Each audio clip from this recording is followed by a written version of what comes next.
चलो, पाठ का नाम क्या है? विष के दांत। क्या है? विष के दांत, यानी जहर के दांत। जहर के दांत, जिन दांतों में जहर रहता है उसे कहते हैं विष के दांत। सपेरा को देखा है? सपेरा सांप दिखाने लाता है, सांप का खेला दिखाने, तो हाथ में धर करके खेलता उलता रहता है, दिखाता रहता है, पकड़ता रहता है। कैसे?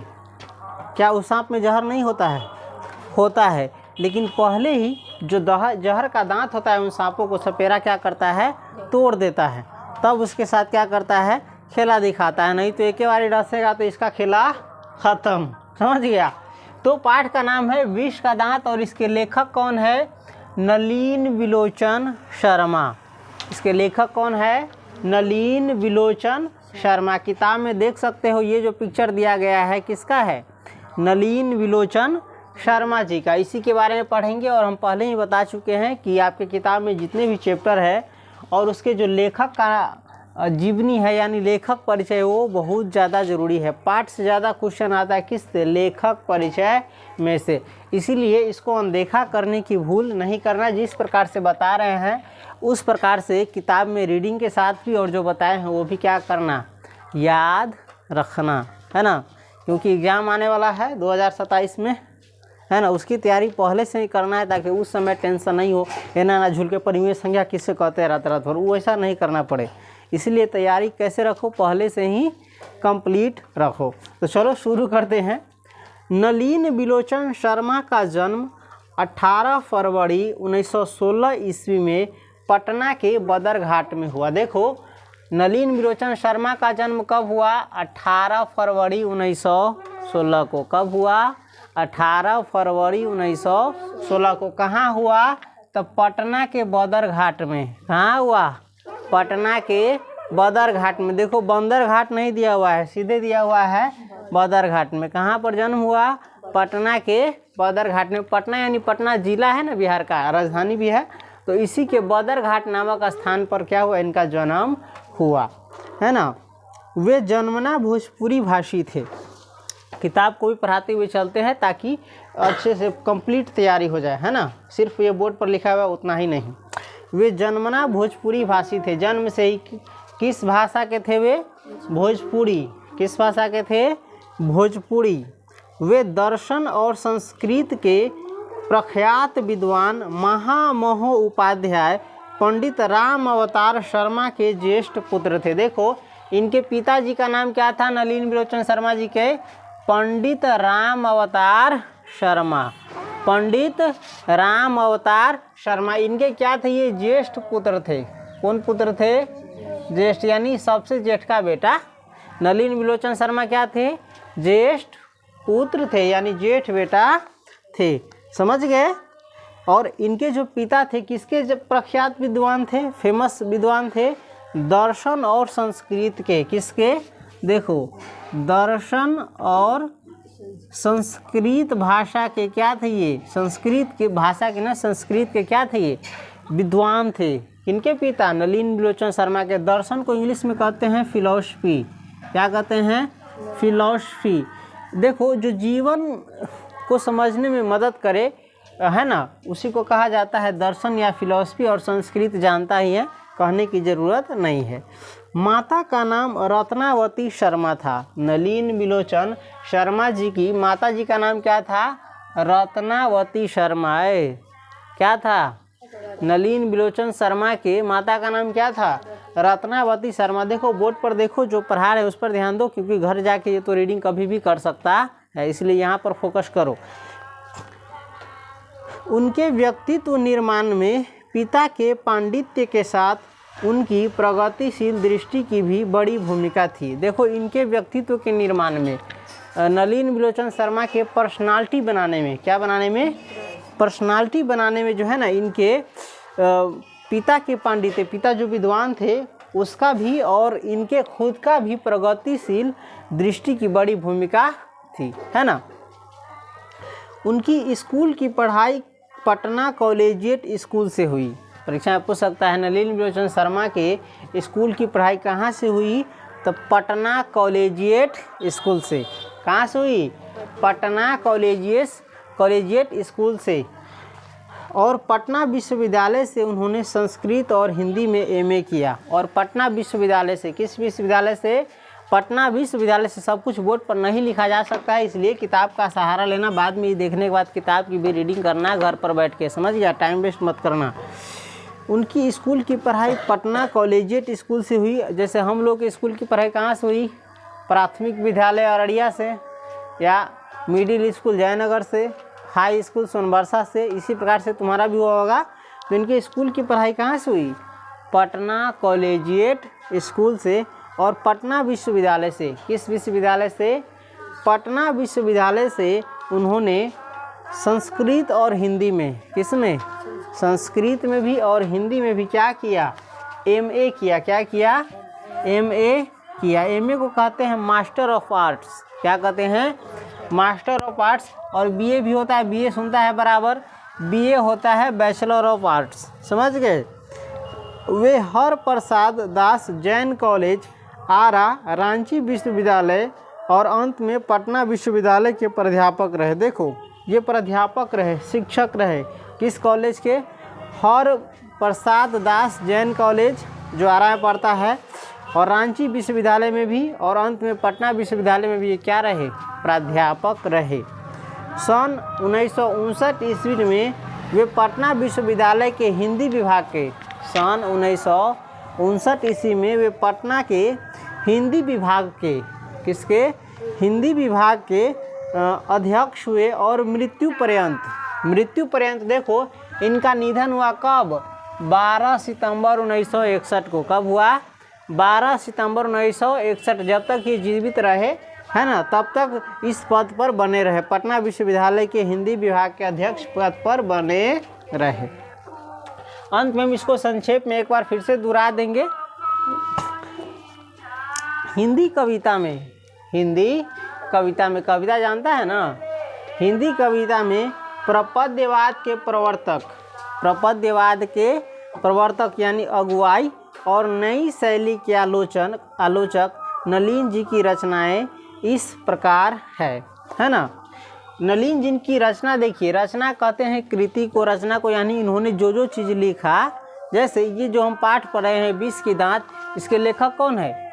नलिन विलोचन शर्मा। इस प्रकार से इन्होंने और भी चीज़ें लिखा, है ना। उसी को, कोई लेखक जो चीज़ लिखता है ना, उसी को कहते हैं रचना चाहे कृति, रचना या कृति। इसमें इनकी कृति देखो क्या क्या है। इनकी कृति है दृष्टिकोण। क्या है? दृष्टिकोण। और ये पहले ही बता चुके हैं कि परीक्षा में पूछेगा, जैसे दृष्टिकोण के रचयिता कौन है, लेखक कौन है ना। तो क्या लिखोगे? नलिन विलोचन शर्मा। चाहे नलिन विलोचन शर्मा की कृति कौन सी है, तो दृष्टिकोण दिया रहेगा, तो दृष्टिकोण। चाहे और भी कुछ दिया रहेगा इसका लिखा हुआ, तो वो हम चेकेंगे। इनकी रचना क्या है? दृष्टिकोण। क्या है? दृष्टिकोण। साहित्य का इतिहास दर्शन, साहित्य का इतिहास दर्शन, यानी शुरू से लेकर अभी तक का दर्शन कराएगा। स्वद मानदंड, इन सब के लेखक है कौन? नलिन विलोचन शर्मा। हिंदी उपन्यास विशेषतः प्रेमचंद, हिंदी उपन्यास विशेषतः प्रेमचंद।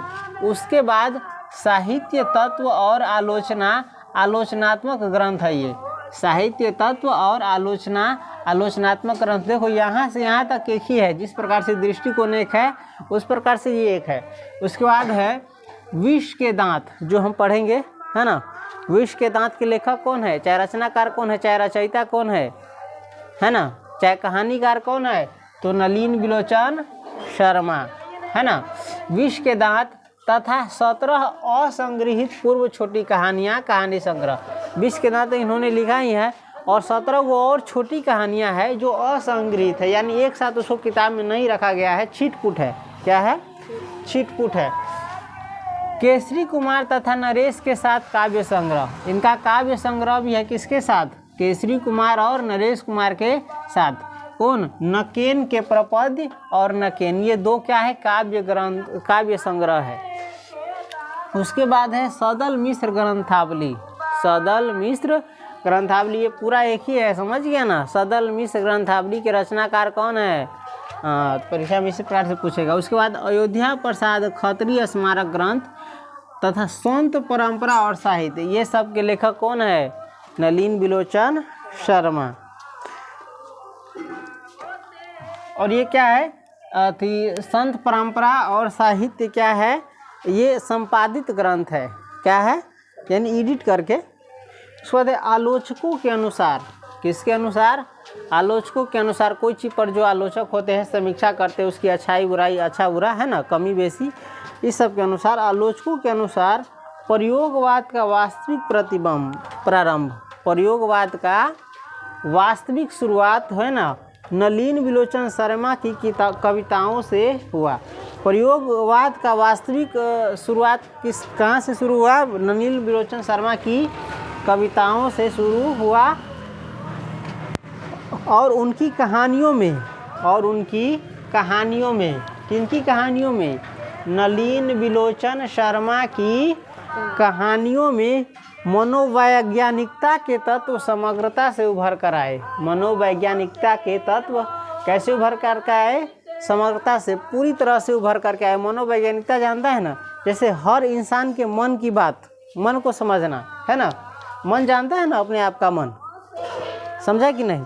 सबके मन में बहुत सारा विकार आता है, हमरा में गलती ना है, दूसरा में गलती है, ओकर बेटा खराब है, हमर बेटा निमन है, फलना खराब है, हम कथी छी?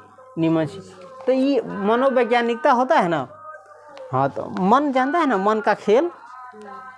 हाँ, आलोचना में वे आधुनिक शैली के समर्थक थे। आलोचना में वे आधुनिक शैली के, आधुनिक प्रकार के टाइप के क्या थे? समर्थक थे।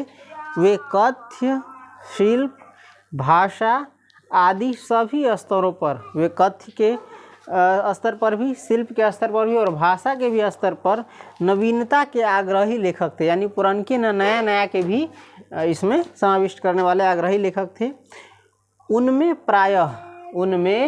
प्रायः परंपरागत दृष्टि यानी पहले से जो चली आ रही है वो, एवं शैली का निषेध।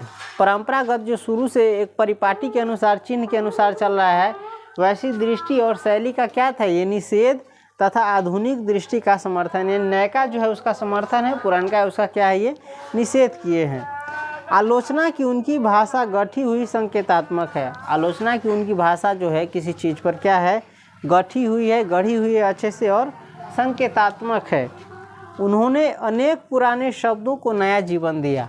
नलिन बिलोचन शर्मा जी ने अनेक पुराने शब्दों को क्या दिया? नया जीवन दिया। जो शब्द मर चुके थे, जिनका प्रयोग नहीं हो रहा था, उसको क्या किए? नया जीवन दिया।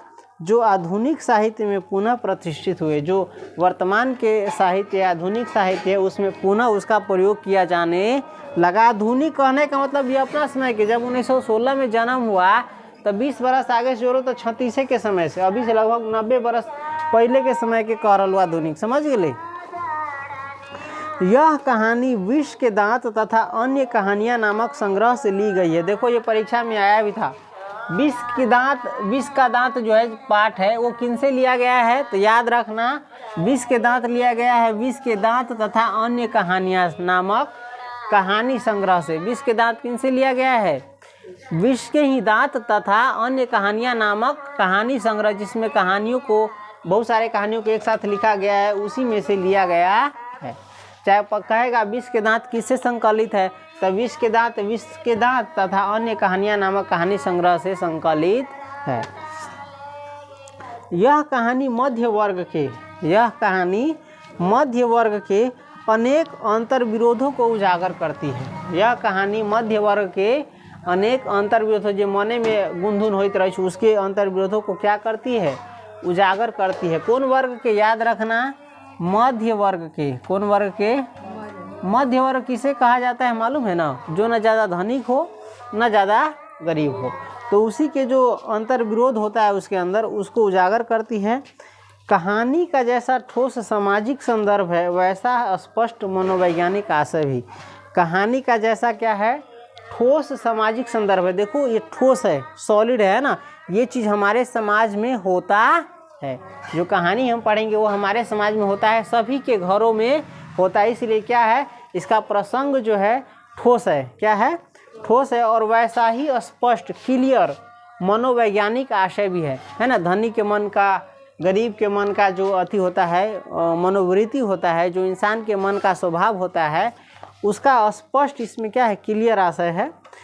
आर्थिक कारणों से, किस कारणों से, आर्थिक कारणों से यानी रुपए पैसों की दिक्कत की वजह से मध्य वर्ग के भीतर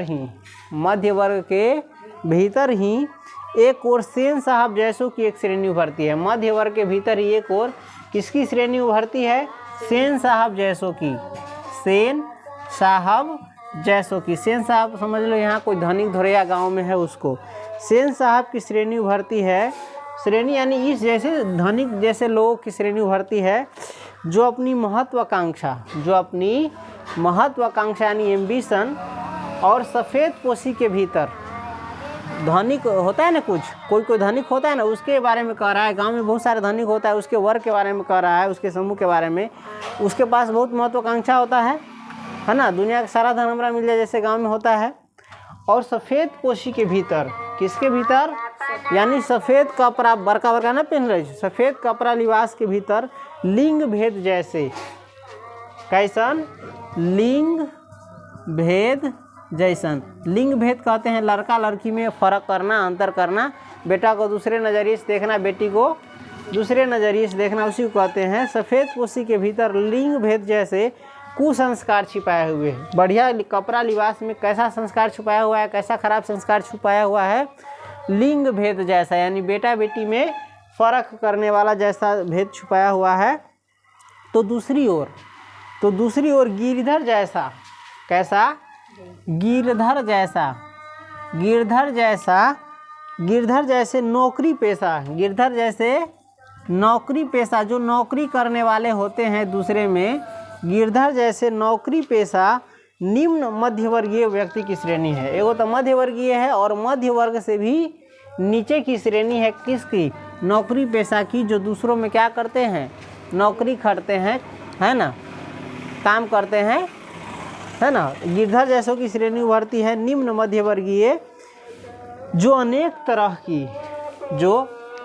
तरह की थोपी गई बंदिशों के बीच भी, देखो नौकर पर बहुत सारा बंदिश थोपल गेल है, ओकरा पर ना अंकुश लगायल रही है, जे मालिक रखले है, ओकरा बहुत सारा नियम कानून में रखले रही, ना रखले रही। तो वही नौकरी पेशा जो थोपी गई बंदिशों के बीच भी, इस पर क्या थोपा गया था, बंदिश, कि तुमको ये करना है, ये नहीं करना, ऐसे रहना है, ऐसे रहना है। ये थोपी गई बंदिशों के बीच भी अपने अस्तित्व को, किसको, अपने अस्तित्व को, अपने एग्जिस्टेंस को, है ना, बहादुरी एवं साहस के साथ, कैसे, बहादुरी एवं हिम्मत और साहस के साथ बचाए रखने के लिए क्या करता है, संघर्ष करता है, संघर्षरत है। यह कहानी सामाजिक भेदभाव,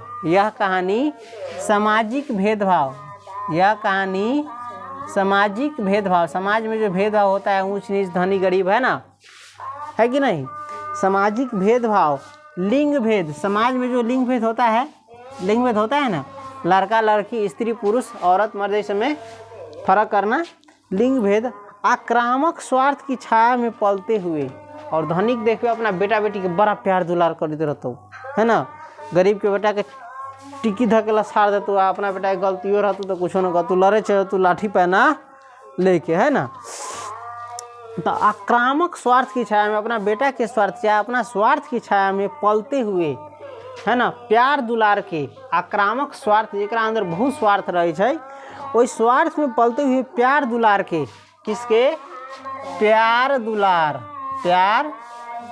दुलार के कुपरिणामों को उभारती हुई। प्यार दुलार का क्या होता है, कुपरिणाम होता है, क्या होता है, कुपरिणाम। जिसको प्यार दुलार करोगे वो बच्चा क्या होता है, बिगड़ जाता है कि संभल जाता है, बिगड़ जाता है। तो प्यार दुलार के कुपरिणाम यानी खराब परिणाम को उभारती हुई सामाजिक समानता यानी समाज में सभी व्यक्ति को समान अधिकार मिले, समान आदर मिले, है कि नहीं। सामाजिक समानता एवं मानव अधिकार की, किसकी, मानव अधिकार जानता है ना, यह धरती पर सबको समान अधिकार से जीने का हक है, कहीं भी आने जाने का हक है, प्रकृति के पूरे संसाधन पर सभी व्यक्तियों का समान अधिकार है, इत्यादि जो है मूल अधिकार है ना। आत्मसम्मान सिर्फ मेरा ही है कि आपका भी है, हाँ, क्या लगा कि हमरा आत्मसम्मानित हमरा कोई बेइज्जती न कर सके, तोरा बेइज्जती कर सके, ऐसा ठीक है? ऐसा नहीं होना चाहिए, है ना। तो मानव अधिकार की महत्वपूर्ण वानगी पेश करता है। क्या पेश करता है?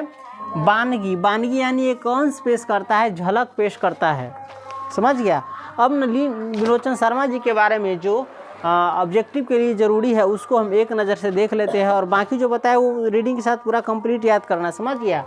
नलिन विलोचन, जैसे 20 के दांत के लेखक कौन है? नलिन विलोचन शर्मा। रचयिता कौन है? चाहे रचनाकार कौन है? 20 के दांत के रचनाकार कौन है? परीक्षा में से पूछेगा, नलिन विलोचन शर्मा, है ना। 20 के दांत के कहानीकार कौन है? कुछ भी पूछे तो नलिन विलोचन शर्मा, चाहे दे देगा नलिन विलोचन शर्मा की कृति कौन सी है, चाहे रचना कौन सी है। 4 गो ऑप्शन दिया रहेगा, 3 गो गलत रहेगा, एगो मान के चलो सही दिया रहेगा। चाहे 20 के दांत में से, चाहे इसमें से, तो कौन छेकेगा?